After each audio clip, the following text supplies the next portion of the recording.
जय हिंद। आज के इस वीडियो में हम लोग 12वीं कक्षा के अर्थशास्त्र विषय के चैप्टर नंबर 4 पर परिचर्चा करेंगे। अर्थशास्त्र चैप्टर नंबर 4 जिसका नाम है मांग एवं मांग का नियम। मांग एवं मांग का नियम अर्थशास्त्र चैप्टर नंबर 4 है और यह बड़ा ही महत्वपूर्ण चैप्टर है। यहां से प्रतिवर्ष 2-3 प्रश्न पूछे जाते हैं और 12वीं ही नहीं बीए प्रथम वर्ष के लिए भी यह बड़ा महत्वपूर्ण टॉपिक है, क्योंकि यहां से इकोनॉमिक्स ऑनर्स वालों के लिए चाहे सब्सिडियरी वालों के लिए प्रतिवर्ष मांग और मांग के नियम से एक प्रश्न पूछा जाता है। तो आइए सबसे पहले चर्चा कर ले कि आज के इस क्लास में हम किन किन टॉपिक पर चर्चा करेंगे। आज चैप्टर नंबर 4 लेक्चर नंबर 1 पर में हम किन किन टॉपिक पर चर्चा करेंगे, सबसे पहले उस पर हम लोग ध्यान दें। तो आज हम लोग चर्चा करेंगे मांग, इच्छा एवं आवश्यकता में संबंध। दूसरा, मांग की परिभाषा जानेंगे, मांग फलन को जानेंगे, मांग फलन के प्रकार को जानेंगे, मांग के निर्धारक तत्वों को जानेंगे, मांग तालिका या मांग अनुसूची को पढ़ेंगे, मांग वक्र एवं इसका ढलान को पढ़ेंगे, व्यक्तिगत मांग वक्र, बाजार मांग वक्र और मांग के प्रकार। इतने टॉपिक पर आज हम लोग चर्चा करेंगे। तो सबसे पहले जाने कि मांग, इच्छा एवं आवश्यकता में संबंध। तो साधारण बोलचाल की भाषा में हम जिस सोसाइटी में रहते हैं, जिस समाज में रहते हैं, खास करके ग्रामीण क्षेत्रों में मांग, इच्छा और आवश्यकता में कोई अंतर नहीं है। साधारण बोलचाल की भाषा में मांग, इच्छा एवं आवश्यकता में कोई अंतर नहीं है, बल्कि तीनों एक ही चीज है। लेकिन अर्थशास्त्र कहता है कि नहीं, मांग, इच्छा और आवश्यकता तीनों अलग अलग चीज है, अलग अलग वस्तु है। मांग, इच्छा और आवश्यकता तीनों अलग अलग वस्तु है। मन में प्रश्न होगा कि मांग, इच्छा और आवश्यकता अलग अलग है कैसे। इस बात को जानने से पहले छोटा सा एक बात जान ले। पिछले कई दिनों से इस बात पर हम चर्चा करते आ रहे हैं कि मानव की आवश्यकताएं अनंत हैं, लेकिन उन आवश्यकता को पूरा करने के साधन सीमित हैं। मानव की आवश्यकता अनंत हैं, बहुत ज्यादा है, लेकिन उन आवश्यकता को पूरा करने की जो साधन हैं वह सीमित है। और दूसरी बात, संसार का ऐसा कोई आदमी नहीं है जिसकी सभी आवश्यकताएं पूरी हो जाती हैं। हर व्यक्ति की कुछ ऐसी आवश्यकताएं हैं जिसे पूरा कर लिया जाता है और कुछ ऐसी आवश्यकता है जो पूरा नहीं हो पाता है। तो कुछ ऐसी आवश्यकता है जो पूरा हो जाता है और कुछ ऐसी आवश्यकता है जो पूरा नहीं हो पाता है। अगर इस बात को समझ रहे हैं तो मांग, इच्छा और आवश्यकता में संबंध स्थापित हो जाएगा। तो सबसे पहले जाने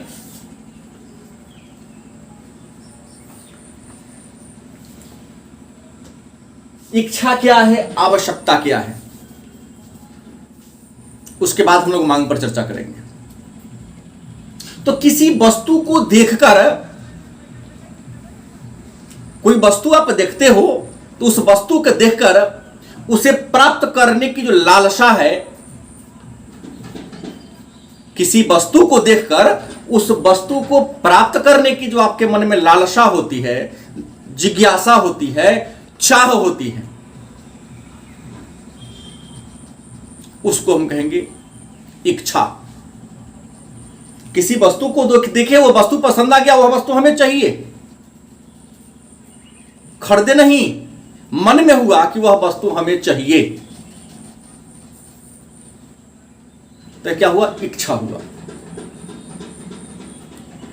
लेकिन घर से पैसा लेकर निकले कि वह वस्तु हमें पसंद है, चलो हम क्रय कर लेते हैं, कि हमें वह चाहिए। अब तो पैसा लेकर निकल पड़े कि चलो उसको क्रय कर लेना है, खरीद लेते, हो गई आवश्यकता कि पैसा आ गया पल में, चलो खरीद लेते हैं। और जब उस वस्तु को खरीद लेते हैं, पहले किसी अन्य के हाथ में तो आप खरीद के रख लेते, तो ये हो गया आपकी मांग। एक और छोटा सा उदाहरण जान ले। सड़क पर बैठा एक भिखारी मन में सोचे कि हम भी हवाई जहाज पर चढ़कर अमेरिका सैर करने जाएं। तो सामान्य सी बात, आप जान रहे हो कि एक भिखारी के पास इतना पैसा नहीं होता है कि वह अपने मूलभूत आवश्यकता को पूरा कर सके, तो फिर वो हवाई जहाज का टिकट कैसे खरीद सकता है। तो हवाई जहाज पर यात्रा करने का जो मन होता है एक भिखारी के मन में, वह उसकी हुई इच्छा। लेकिन आपके शहर का, आपके गांव का कोई समृद्ध व्यक्ति, कोई धनी व्यक्ति, कोई पूंजीपति व्यक्ति अगर कहे कि नहीं हमें हवाई जहाज से अमेरिका जाना है, तो उसके पास पैसा भी है, वह जा सकता है, तो उसके लिए मांग कहलाएगा। तो आइए, हम उम्मीद है समझ गए होंगे कि मांग, इच्छा और आवश्यकता में अंतर। किसी वस्तु की चाह आपकी इच्छा कहलाती है, खरीदने में सामर्थ्य हो गए तो आवश्यकता हो गया, और खरीद लिए तो आपकी क्या कहलाएगी, मांग। तो प्रश्न होगा कि मांग की परिभाषा क्या है। आप मांग को परिभाषित करें।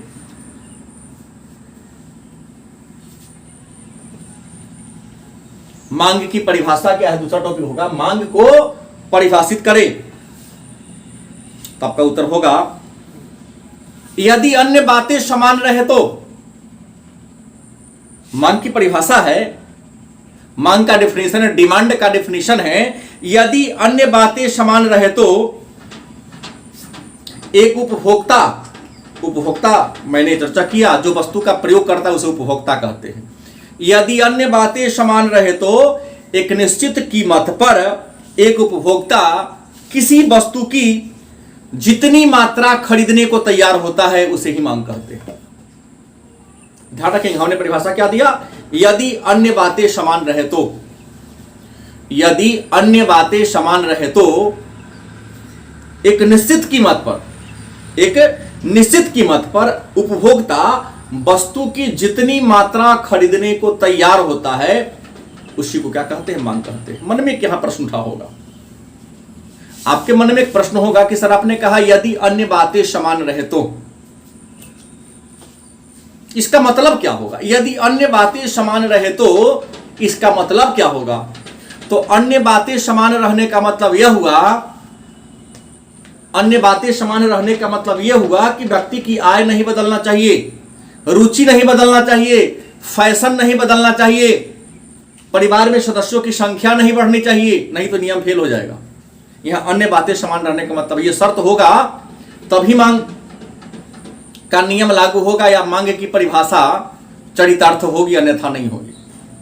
कहता है कि यदि अन्य बातें समान रहे तो एक निश्चित कीमत पर उपभोक्ता वस्तु की जितनी मात्रा को क्रय कर लेता है उसी को हम मांग या मांग की मात्रा के नाम से जानते हैं। फिर अलग अलग विद्वानों ने मांग को अलग अलग तरीके से परिभाषित किया है, लेकिन सबकी विद्वानों के कहने का मतलब यही है कि यदि अन्य बातें समान रहे तो एक निश्चित कीमत पर उपभोक्ता किसी वस्तु की जितनी मात्रा को क्रय कर लेता है, खरीद लेता है, उसे हम मांग कहते हैं। अब है मांग फलन क्या है। मांग फलन क्या है और मांग फलन के कितने प्रकार हैं। मांग फलन क्या है और मांग फलन के कितने प्रकार हैं।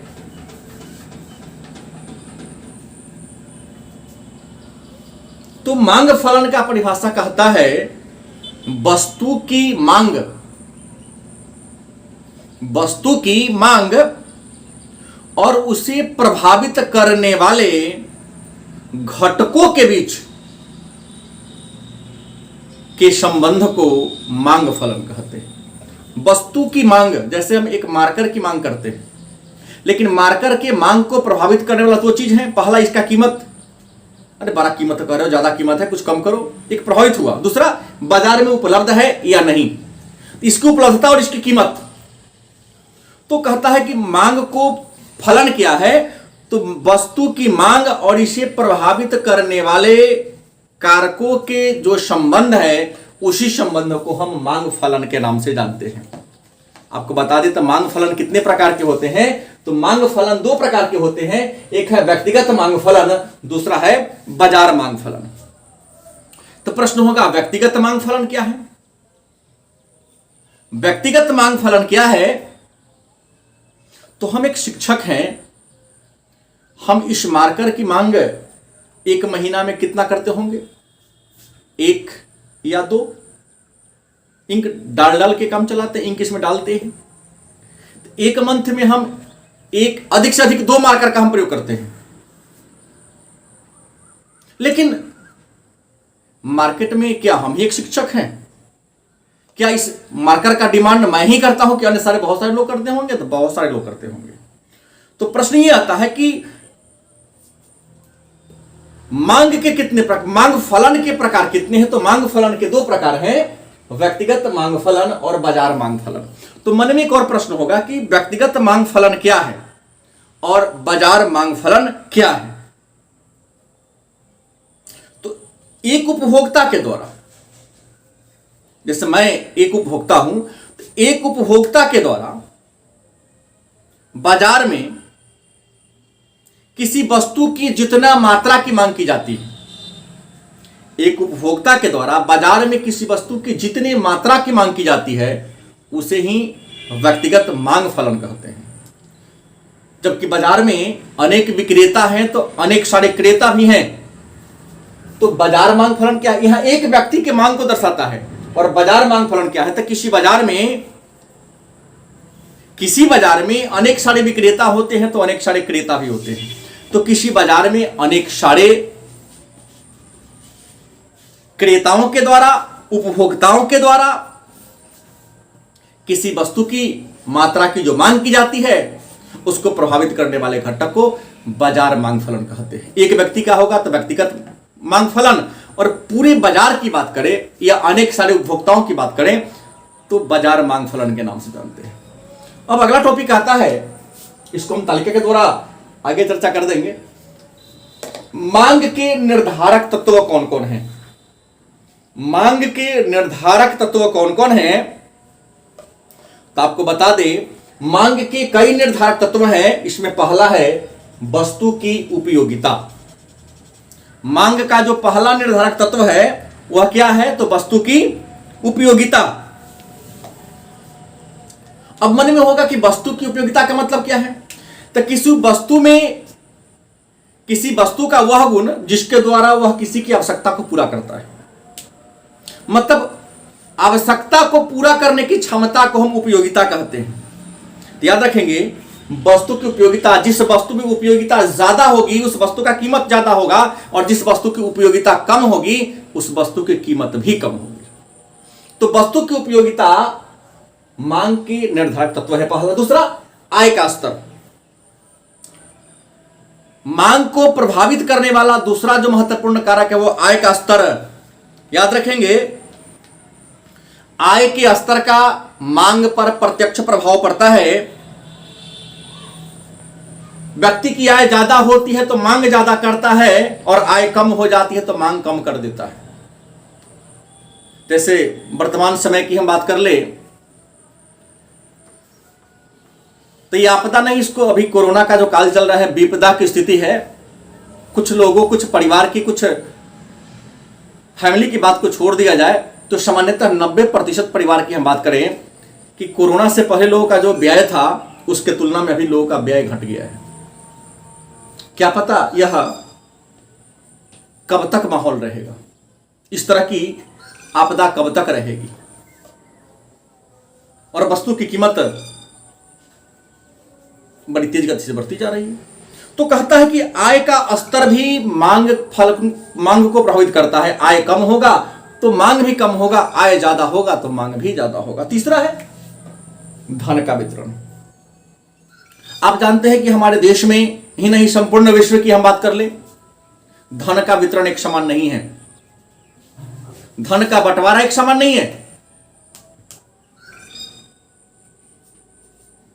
एक अनुमान के अनुसार भारत का 85% धन रुपया 5% लोगों के हाथ में केंद्रित है और 15% रुपया 95% लोगों के हाथ में केंद्रित है।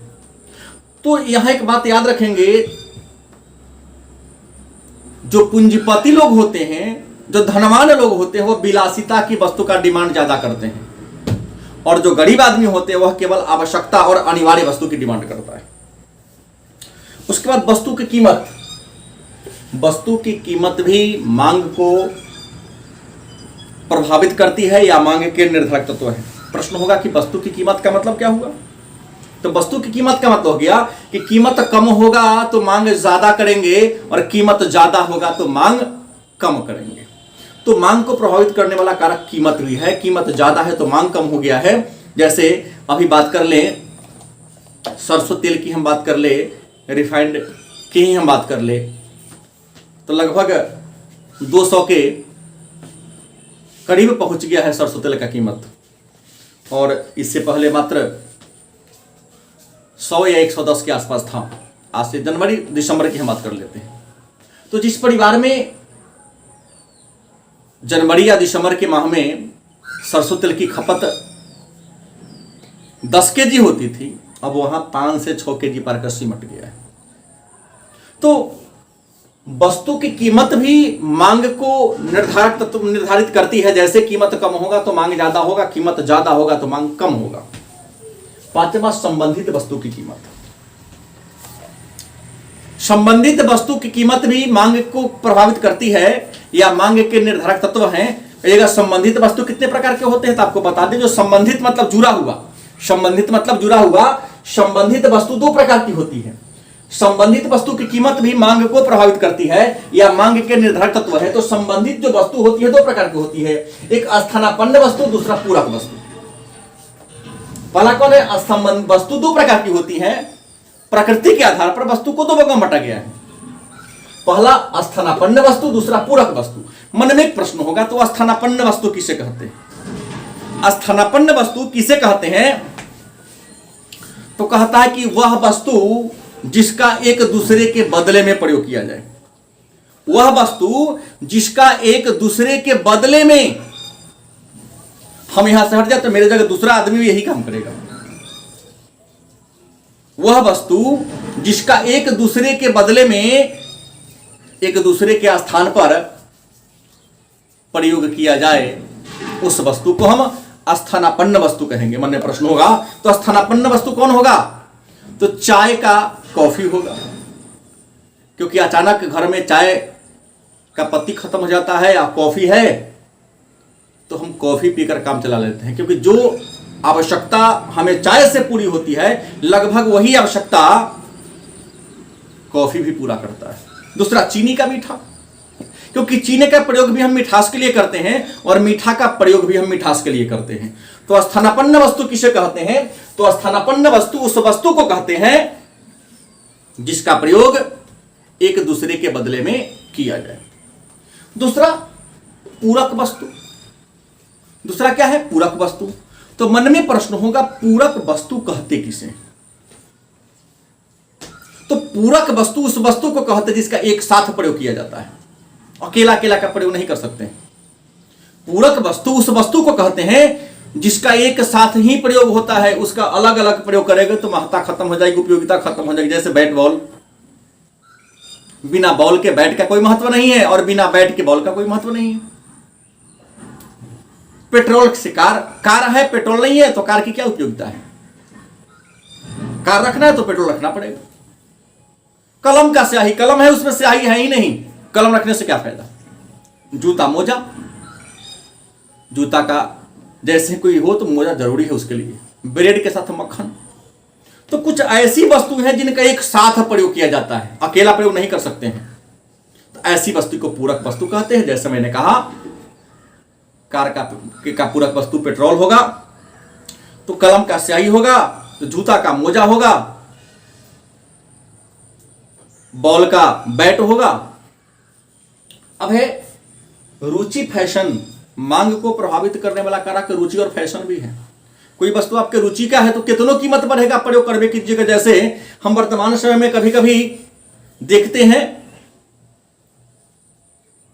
जब हम 9-10 में पढ़ते थे तो ये शिखर तिरंगा बिकता था, आज भी शिखर बिक रहा है, शायद तिरंगा नहीं बिक रहा है। उस समय उसकी कीमत 50 पैसा हुआ करती थी, शायद मार्केट में 50 पैसा चलता भी नहीं है। हालांकि आरबीआई ने बंद नहीं किया है, बिजनेसमैन और भिखारियों ने बंद कर दिया, क्योंकि काउंट करने में परेशानी होती है।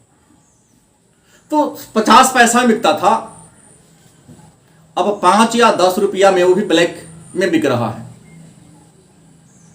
तो ये देख रहे हैं कि कुछ ऐसे भी लोग हैं जिसको पेट में अन्न की कमी है, चावल रोटी खा लेगा तो संतुष्टि मिलेगी, लेकिन उसे शिखर खाने की नशा है, गुटखा की आदत है, तो चावल रोटी नहीं खाएगा लेकिन गुटखा जरूर खाएगा, चाहे उसके लिए वह 50 रुपया ही कीमत क्यों न देना पड़े। माननीय बिहार सरकार के द्वारा शराब बंद कर दिया गया है। इसका उद्देश्य नैतिकता के स्तर को ऊंचा उठाना है, आय स्तर को बढ़ाना है। लेकिन जिसको लत लग गई है, दूसरे देश, दूसरे राज्य में जाकर के या जैसे तैसे उसका विकल्प तलाश कर अपना उपयोग कर रहा है। तो रुचि फैशन भी मांग के निर्धारक तत्व हैं, और अंत में भविष्य में कीमत परिवर्तन की आशा। अगर आपको पता चल जाए कि भविष्य में इसका दाम बढ़ने वाला है, तो दाम बढ़ेगा, फिर भी डिमांड कम नहीं होगा, लोग बेसिए करेगा, क्योंकि अरे और आगे बढ़ने वाला है कीमत। अगला प्रश्न है टॉपिक, तो मांग तालिका एवं मांग अनुसूची। मांग तालिका क्या है?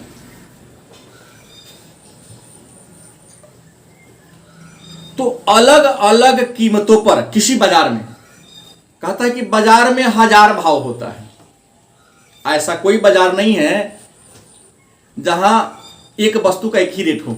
आप मार्केट में जाओ तो कोई परवल 40 रुपये केजी बेच रहा है, तो कोई 38 देगा, तो कोई 45 रुपये भी बेचता है। अलग बात है कि सबका क्वालिटी थोड़ा अलग अलग होता है, इसलिए कहता है कि बाजार का 1000 भाव होता है। कीमत निर्भर करता है वस्तु की गुणवत्ता पर। गुणवत्तापूर्ण वस्तु होगी कीमत ज्यादा होगा, गुणवत्ता लेस वस्तु होगी कीमत कम होगा। तो प्रश्न है कि मांग तालिका अथवा मांग अनुसूची से आप क्या समझते हैं? तो एक निश्चित समय में विभिन्न कीमतों पर, एक निश्चित समय में, जैसे भी मार्केट खुलती है सुबह 6 बजे से 11 बजे तक, उसके बाद बंद हो जाती है, तो सुबह 6 बजे से लेकर 11 बजे तक विभिन्न कीमतों पर, मतलब अलग अलग कीमत पर वस्तु की जो मात्रा की मांग की जाती है, वस्तु की जितनी मात्रा की मांग की जाती है, उसी के जो संबंध है, उसी संबंध को हम मांग तालिका के नाम से जानते हैं। और आपको बता दें, मांग तालिका या मांग अनुसूची के नाम से जानते हैं। प्रश्न है, तो मांग तालिका के प्रकार कितने हैं, मांग अनुसूची के प्रकार कितने हैं? तो आपको बता दें,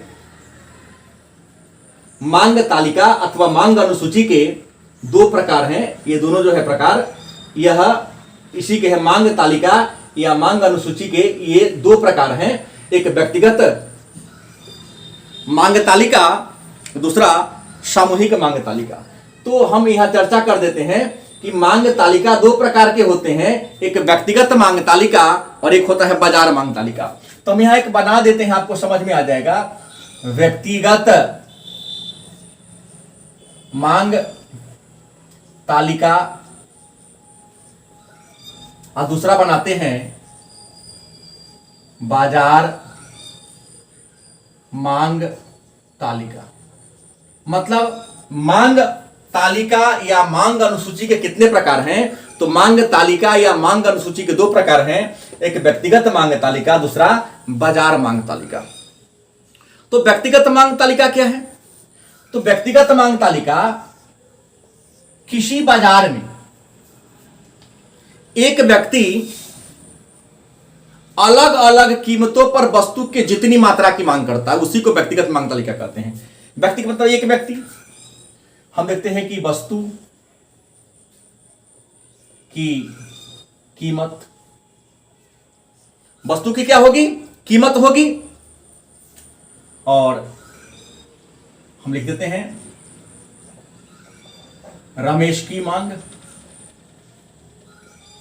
मतलब रमेश एक व्यक्ति है, तो व्यक्तिगत मांग तालिका क्या है, तो अलग अलग कीमत पर रमेश ने जितना वस्तु की मांग किया उसी को हम व्यक्तिगत मांग तालिका। जैसे हम मान लेते हैं वस्तु की कीमत है 10 रुपया, तो 1 इकाई की मांग करता है। कीमत हो गया 8 रुपया, तो मांग बढ़ा दिया 3। कीमत हो गया 5 रुपया, तो मांग बढ़ा दिया 6। कीमत हो गया 2 रुपया, तो मांग बढ़ाकर 8 कर दिया। और कीमत हो गया 1 रुपया, तो मांग बढ़ाकर 10 कर दिया। तो व्यक्तिगत मांग तालिका ये कह रहा है, यह बता रहा है कि एक उपभोक्ता एक निश्चित समय में अलग अलग कीमत पर वस्तु के कितनी मात्रा की मांग कर रहा है। एक उपभोक्ता अलग अलग कीमत पर, मतलब जब कीमत 10 रुपया था तो कितना मांग किया, 1 इकाई। कीमत घटकर 8 रुपया हो गया तो 3 इकाई मांग किया। कीमत घटकर 5 रुपया हो गया तो 6 इकाई की मांग किया। कीमत घटकर 2 रुपया हो गया तो 8 इकाई की मांग किया। और कीमत घटकर 1 रुपया हो गया तो 10 इकाई की मांग किया। तो अलग अलग कीमत पर एक व्यक्ति ने, मतलब रमेश ने कितने वस्तु की डिमांड किया, उसी को हम व्यक्तिगत मांग तालिका के नाम से जानते हैं। दूसरा, तो बाजार मांग तालिका क्या है, इसी को थोड़ा विस्तार कर देना है। बाजार मांग तालिका क्या है, तो कहता है कि यहां क्या होगी, कीमत होगी। अब जानते हैं कि कीमत किसका होगा, तो वस्तु का होगा। तो यहां लिख देते हैं वस्तु की कीमत होगी। और वस्तु की कीमत होगी तो यहां व्यक्तिगत नहीं, बाजार मांग तालिका को हमको दर्शाना है। तो यहां पर कई ग्राहक होंगे। एक होगा राम, मान लो एक हो गया सीता, एक हो गया रहीम। हमने यहां पर 3 को बना लिया।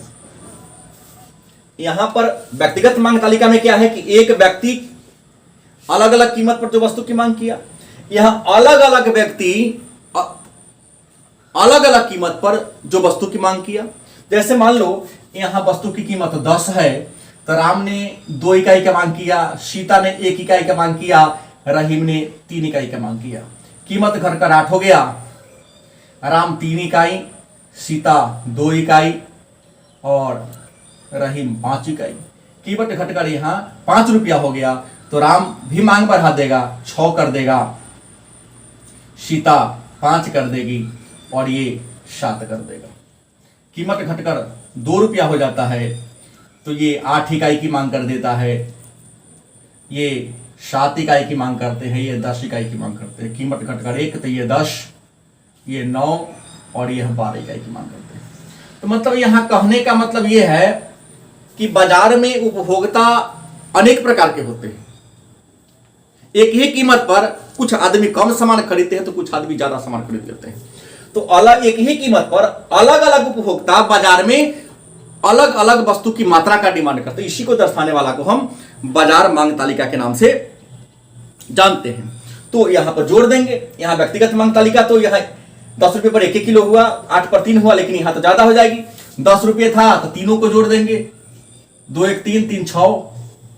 यहां कुल मांग दर्शाना होगा। यहां पर कुल मांग मतलब 10 रुपये पर 6 की जितनी मांग करता 8 रुपये है, 3 2 5 5 10। 5 रुपये जब किलो हो गया तो 6 5 11 7 18 हो जाएगा। 2 रुपये हुआ तो 8 7 15 10 25 और 1 रुपये हो गया 10 9 19 19 12 31 हो जाएगा। तो ये हो गया बाजार मांग तालिका। और आपको बता दे, बड़ी आसान है, मांग वक्र एवं इसका ढलान टॉपिक है। मांग वक्र क्या है, तो मांग वक्र की परिभाषा है।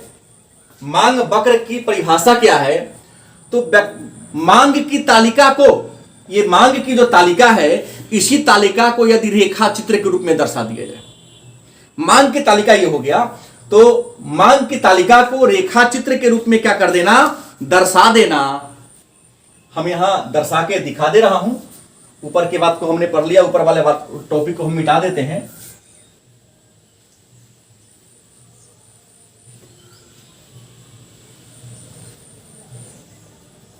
कहता है प्रश्न कि मांग वक्र एवं इसका ढलान। तो मांग वक्र क्या है, तो मांग की तालिका को यदि रेखा चित्र के रूप में दर्शा दे, तो यहां हम रेखा चित्र हम बना रहे हैं, समझ लीजिए आप लोग। एक रेखा चित्र, यहां पर वाई एक्सिस, यहां पर एक्स एक्सिस और यहां पर ओ होगा। और यहां पर क्या होगी, जो वर्टिकल होता है कीमत होता है और जो क्षैतिज होता है यहां पर मांग होगा।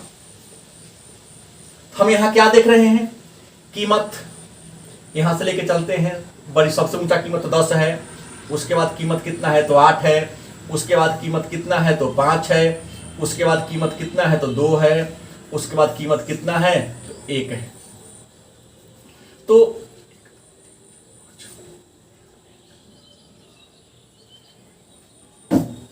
हम क्या देख पा रहे हैं, तो देख पा रहे हैं कि जब कीमत 10 था तो डिमांड कितना था, 1 था, 1 हो गया। कीमत 8 तो डिमांड हो गया 3, कीमत 5 तो डिमांड यहां।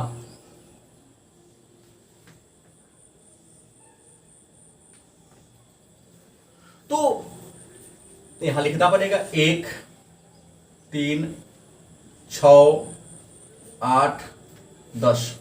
मतलब इसी तालिका को,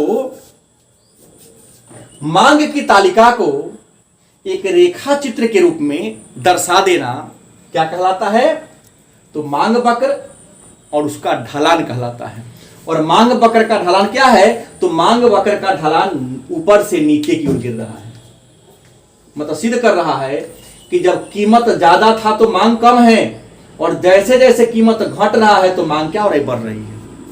कीमत ऊपर है 10 है, तो यहां देख रहे हैं 1 घटा तो 8 पर 3, 5 हुआ तो 6 हो गया, 2 हो गया तो 8 हो गया, 1 हो गया 10 हो गया। तो कीमत जैसे जैसे कम रही, मांग वैसे वैसे क्या हो रहा है, बढ़ रहा है। और जैसे जैसे यहाँ कीमत कम था, कम से ऊपर की ओर जाओ तो यहां भी इधर से इधर की ओर भाग रहा है। तो मांग वक्र की, मांग की तालिका को रेखाचित्र में दर्शा देना क्या कहलाता है, मांग वक्र की ढलान। और आपको बता दें मांग वक्र के ढलान भी 2 प्रकार है, व्यक्तिगत मांग वक्र और बाजार मांग वक्र।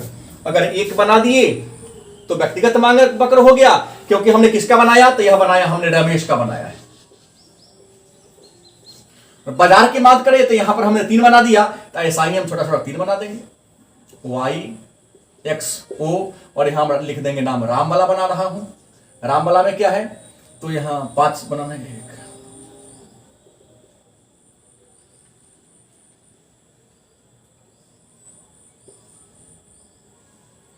दर्शाना क्या है, तो यहां 10, 8, 5, 2, 1, यहां है 10 पर 2, 3, 6, 8, 10। ये राम की तालिका हो गई। हमको पुनः सीता का बनाना है, तो सीता के लिए भी यही काम करेंगे, सीता का तालिका वाई ओ एक्स। यहां पर हम क्या कर देंगे, प्राइस तो लिखवे करेंगे, यहां पर डिमांड कर देंगे, यहां भी मूल्य और यहां भी मांग, मतलब प्राइस, और यहां भी डिमांड, यहां भी देख लेंगे 10, 8, 5, 2, 1। यहां भी क्या है, 1, 2, 5, 1, 2, 5, 7, 9। मतलब एक व्यक्ति का हमने बना लिया तो व्यक्तिगत मांग, और अलग अलग व्यक्ति का, इसको अलग अलग एक रेखा चित्र बना दिया, इसको हम बाजार मांग वक्र के नाम से जानते हैं। और आज का हमारा जो अंतिम टॉपिक है, मांग के प्रकार कितने हैं। मांग के कितने प्रकार हैं, तो आपको बता दें, मांग के वास्तव में 3 ही प्रकार हैं, लेकिन आधुनिक अर्थशास्त्रियों ने मांग के कुछ अन्य प्रकारों का भी उल्लेख किया है, चर्चा किया है। तो मांग के प्रकार कितने हैं, मांग के नियम तो कल हम लोग पढ़ेंगे, आज प्रकार केवल जान ले। कीमत मांग, आय मांग, तिरछी मांग और मांग के अन्य प्रकार। तो सबसे पहले जाने कि कीमत मांग क्या है, या कीमत मांग से आप क्या समझते हैं। तो कीमत मांग क्या है, तो एक निश्चित समय अवधि में, एक निश्चित समय अवधि में एक उपभोक्ता निश्चित कीमत पर जितना वस्तु का डिमांड करता, जितना वस्तु की मांग करता, उसको हम कीमत मांग करते हैं। एक निश्चित अवधि में एक निश्चित कीमत पर उपभोक्ता जितनी वस्तु का डिमांड करता है उसे कीमत मांग कहते हैं। दूसरा आय मांग क्या है? आय मांग क्या है? तो कहता है व्यक्ति अपने निश्चित आमदनी पर अपने निश्चित आय में जितनी वस्तु का डिमांड कर लेता है, चाहे वस्तु अच्छा हो या खराब हो, अपने निश्चित आय से जितने वस्तु का डिमांड करता है उसी को हम आय मांग के नाम से जानते हैं। और आय मांग के बारे में सबसे पहले विचार एंजिल नामक एक विद्वान ने दिया था, इसलिए आय मांग को हम एंजिल वक्र के नाम से जानते हैं। और आय मांग के दो प्रकार हैं, एक श्रेष्ठ या सामान्य वस्तु, दूसरा घटिया या निम्न वस्तु। तो मन में प्रश्न होगा, श्रेष्ठ वस्तु या सामान्य वस्तु किसे कहते हैं? श्रेष्ठ वस्तु या सामान्य वस्तु किसे कहते हैं? तो आपका उत्तर होगा श्रेष्ठ वस्तु या सामान्य वस्तु उस वस्तु को कहते हैं जिसके वस्तु के कीमत और मांग में धनात्मक संबंध होता है। मतलब वह वस्तु जिसके मूल्य और मांग में धनात्मक संबंध हो, मतलब मूल्य बढ़े तो मांग भी बढ़े, अब मूल्य घटे तो मांग भी घटे। तो मूल्य और मांग के बीच धनात्मक संबंध को दिखाने वाली जो वस्तु है उसको हम श्रेष्ठ वस्तु कहते हैं। और श्रेष्ठ वस्तु की मांग धनात्मक होती है, मतलब श्रेष्ठ वस्तु की मांग, श्रेष्ठ वस्तु उस वस्तु को कहते हैं जिसका प्रयोग हम इसलिए करते हैं क्योंकि हमारा आय ज्यादा है। और घटिया वस्तु उस वस्तु को कहते हैं, निम्न कोटि की वस्तु उस वस्तु को कहते हैं जिसका डिमांड हम इसलिए करते हैं क्योंकि हमारी आय कम है। तो आय कम होने पर, जब व्यक्ति की आय कम होती है तो घटिया वस्तु या निम्न कोटि की वस्तु जैसे मोटा अनाज, डालडा, मार्केट में बिकने वाला घटिया सरसों का तेल का प्रयोग कर लेते हैं। लेकिन जब इनकम बढ़ जाएगा तो हम डालडा के जगह पर गाय या भैंस के दूध से बने घी का प्रयोग करेंगे। सरसों तेल के जगह पर जो उत्तम कोटि का जो रिफाइंड ऑयल होगा उसका प्रयोग करेंगे। मोटा वाला चावल खाने की तुलना में इंडिया गेट चावल होगा उसका हम प्रयोग करेंगे। तो प्रश्न है कि श्रेष्ठ वस्तु, सामान्य वस्तु उस वस्तु को कहते हैं जिसका हम उपयोग इसलिए करते हैं क्योंकि हमारी इनकम ज्यादा है, और घटिया वस्तु उस वस्तु को कहते हैं जिसका हम इसलिए प्रयोग करते हैं क्योंकि हमारी आय कम है। और इस बात के बारे में जानकारी सबसे पहले इंग्लैंड के अर्थशास्त्री रॉबर्ट गिफिन ने दिया था। इसलिए घटिया वस्तु और सामान्य वस्तु को गिफिन का विरोधाभास नियम के नाम से भी जानते हैं। गिफिन ने ही सबसे पहले कहा था कि आय अधिक होगा तो श्रेष्ठ वस्तु की डिमांड करते हैं, आय कम होगा तो निम्न कोटि की वस्तु का प्रयोग करते हैं। इसे हम गिफिन का विरोधाभास नियम के नाम से भी जानते हैं। और गिफिन कौन थे? तो इंग्लैंड के अर्थशास्त्री थे। अगला है तिरछी मांग क्या है? तिरछी मांग क्या है या तिरछी मांग से आप क्या समझते हैं? तो आपको बता दें, कहता है यदि अन्य बातें समान रहे, तिरछी मांग का मतलब हो कि अन्य बातें समान रहे तो एक वस्तु की कीमत बढ़ने पर उपभोक्ता उस वस्तु का प्रयोग करना छोड़ देता है और जिसका कीमत कम है उस वस्तु का प्रयोग करना शुरू कर देता है। तो एक वस्तु का कीमत बढ़ने पर, जैसे कॉफी का कीमत बढ़ जाए तो हम कॉफी को पीना छोड़ देंगे, चाय को पीना शुरू कर देंगे। चीनी का कीमत बढ़ जाए तो चीनी के जगह हम मीठा का प्रयोग करना शुरू कर दें। तो तिरछी मांग से हमारा मतलब, या तिरछी मांग को हम आड़ी मांग भी कहते हैं, उस मांग से है जिसमें एक वस्तु की कीमत बढ़ गया तो उस वस्तु को उपयोग करना छोड़ देंगे और उसी से मिलता जुलता दूसरा वस्तु का हम प्रयोग करेंगे। और तिरछी वस्तु या आड़ी वस्तु के संदर्भ में भी वस्तु दो प्रकार की होती है, तो पहले ही हमने चर्चा कर दिया है वस्तु के बारे में। एक स्थानापन्न वस्तु, दूसरा पूरक वस्तु। स्थानापन्न वस्तु के बारे में कहा था कि जिसके बदले में प्रयोग किया जाए। स्थानापन्न वस्तु उस वस्तु को कहते हैं जिसका एक दूसरे के बदले में प्रयोग किया जाए, जैसे चाय का कॉफी, मीठा का चीनी। और पूरक वस्तु उस वस्तु को कहते हैं जिसका दोनों का एक साथ प्रयोग किया जाए। और आज का अंतिम टॉपिक है मांग के अन्य प्रकार। तो मांग के अन्य प्रकार में संयुक्त मांग, तिरछी मांग और पूरक मांग। सॉरी, तिरछी नहीं, व्युत्पन्न मांग होगा यहां पर, व्युत्पन्न।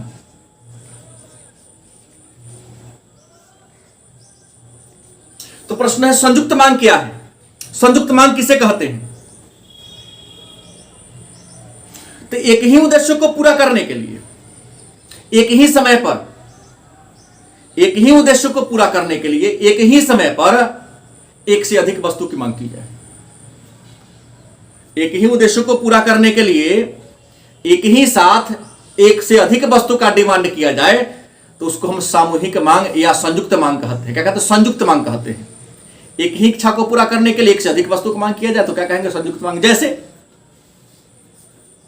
क्रिकेट खेलना है तो बैट के साथ बॉल का भी डिमांड कर लेते हैं, स्कूल जाना है तो जूता के साथ मोजा का भी डिमांड कर लेते हैं, गाड़ी से कहीं जाना है तो गाड़ी के अलावा पेट्रोल भी देखते हैं। दूसरा व्युत्पन्न मांग, तो एक वस्तु के मांग करते हैं दूसरा वस्तु का स्वतः मांग उत्पन्न हो जाता है। ऐसी स्थिति जिसमें एक वस्तु का आप डिमांड करते हो तो दूसरे वस्तु का डिमांड स्वतः उत्पन्न हो जाता है, तो उस हम क्या कहेंगे?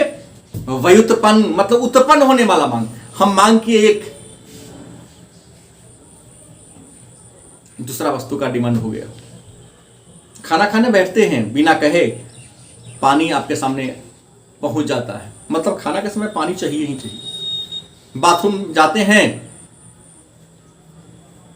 बिना कहे कहीं जाओ तो तौलिया और वहां पर साबुन रख दिया जाता है। तो एक वस्तु का डिमांड हुआ, उससे जुड़ा अन्य वस्तु का डिमांड अपने आप उत्पन्न हो जाए, किसी को कहने की जरूरत ना पड़े, कहेंगे व्युत्पन्न मांग। और सामूहिक मांग क्या है? तो एक ही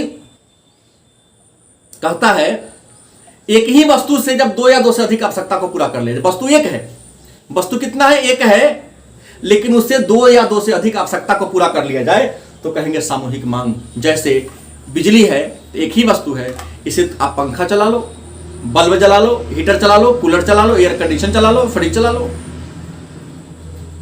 ये रहा मांग, मांग के विभिन्न प्रकार। कल हम लोग मांग के नियम के बारे में चर्चा करेंगे। आज की क्लास में इतना ही। धन्यवाद।